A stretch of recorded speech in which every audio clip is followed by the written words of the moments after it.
ராமேஸ்வரம் வட்டத்தில் இன்று பள்ளிகளுக்கு மட்டும் விடுமுறை அறிவிக்கப்பட்டிருக்கிறது. தென்மேற்கு வங்கக்கடல் மற்றும் அதனை ஒட்டிய இலங்கை கடலோர பகுதிகளில் நிலை கொண்டிருந்த காற்றழுத்த தாழ்வு மண்டலம் நேற்று புயலாக உருமாறியது. இதனையடுத்து தென் கடலோர மாவட்டங்களில் கனமழை எச்சரிக்கை விடுக்கப்பட்டதை அடுத்து தற்போது ராமேஸ்வரம் வட்டத்தில் இன்று பள்ளிகளுக்கு மட்டும் விடுமுறை அறிவித்து மாவட்ட ஆட்சியர் உத்தரவிட்டிருக்கிறார். டித்வா புயல் காரணமாக கனமழை பெய்யும் என வானிலை மையம் ஏற்கனவே எச்சரித்திருந்தது. அதன் காரணமாக தற்போது ராமேஸ்வரம் வட்டத்தில் மட்டும் இன்று பள்ளிகளுக்கு விடுமுறை விடப்பட்டிருக்கிறது. கடல் சீற்றத்துடன் காணப்படுவதால் பாம்பன் பகுதிகளில் ரயில் சேவையும் ரத்து செய்யப்பட்டிருக்கிறது. ராமேஸ்வரம் பாம்பன் பகுதிகளில் கடல் சீற்றமாக காணப்படுகிறது. இதன் காரணமாக ராமேஸ்வரம் வட்டத்தில் இன்று பள்ளிகளுக்கு மட்டும் விடுமுறை அறிவிக்கப்பட்டிருக்கிறது.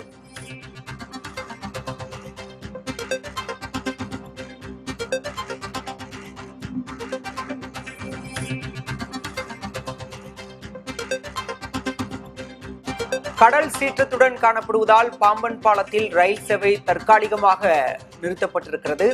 மேலும் ராமேஸ்வரம் பாம்பன் பகுதிகளில் கடல் சீற்றத்துடன் காணப்படுவதால் மீனவர்கள் யாரும் கடலுக்கு செல்ல வேண்டாம் என்ற அறிவுறுத்தலும் வழங்கப்பட்டிருக்கிறது. டித்வா புயல் எச்சரிக்கை காரணமாக இன்று ராமேஸ்வரம் வட்டத்தில் பள்ளிகளுக்கு மட்டும் விடுமுறை அறிவிக்கப்பட்டிருக்கிறது.